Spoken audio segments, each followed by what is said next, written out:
I think you will find that during this period of 2 years or less, India has gone up in the scale of nations in its influence and in its prestige.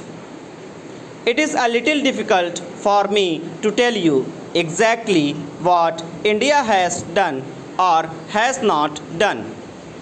It would be absurd for anyone to expect that India can become the crusader for all causes in the world and bring forth results, even in cases that have borne fruit. It is not a thing to be proclaimed from the house tops, but something which does not require any proclamation is the fact of India's prestige and influence in world affairs.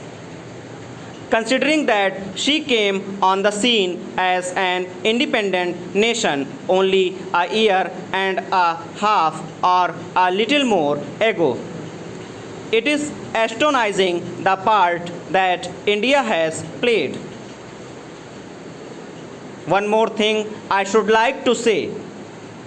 Obviously, a declaration of this type or the resolution that I have planned before the House is not capable of amendment. It is either accepted or rejected.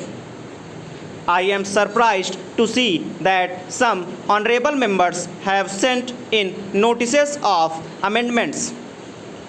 Any treaty with any foreign power can be accepted or rejected.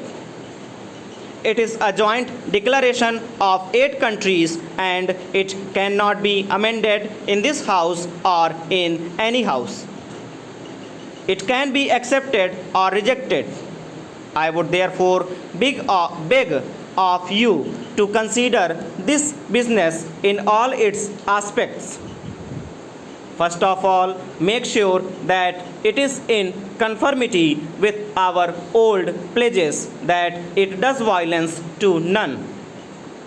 If it is proved to me that it does violence to any pledge that we have undertaken, that it limits India's freedom in any way, then I certainly shall be no party to it. Secondly, you should see whether it does good to us and to the rest of the world.